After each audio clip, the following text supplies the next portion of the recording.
traders qui suit la séance pour nous tout au long de la matinée. C'est Romain Daubry depuis la cellule info d'experts de Boursiac. Rebonjour Romain.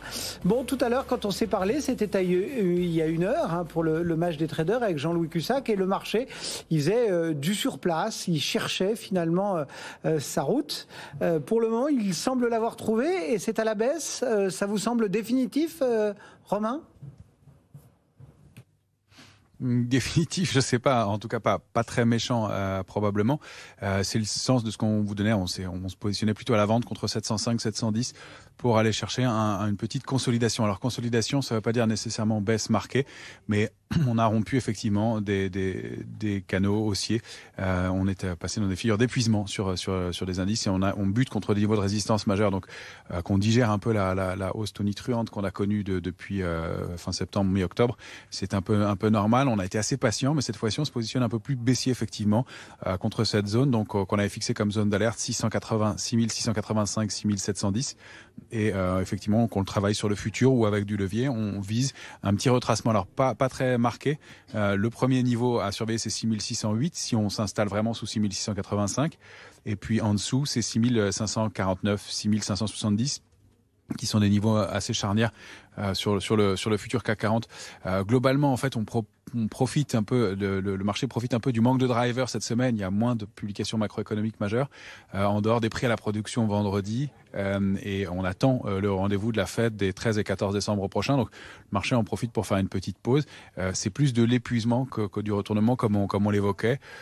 Sur le S&P, on a atteint cette zone cible, le S&P 500, la zone 4058, 4132. On est allé pile à l'intérieur, 4100 points autour.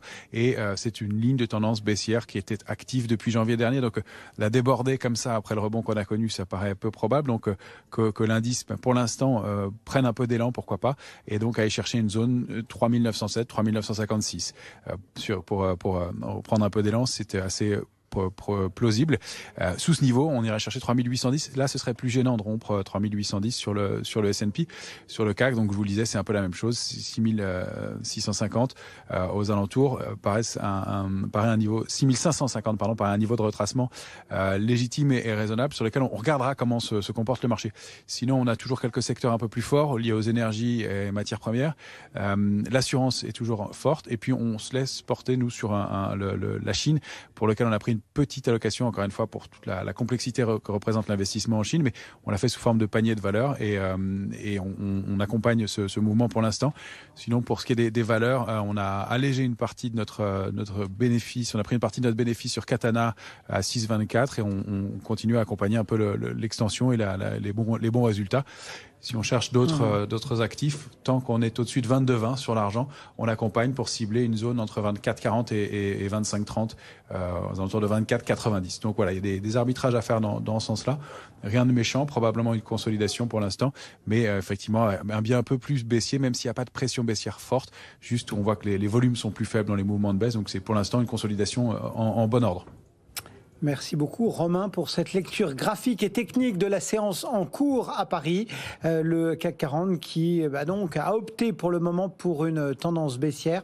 On perd 0,5%, 6663 points.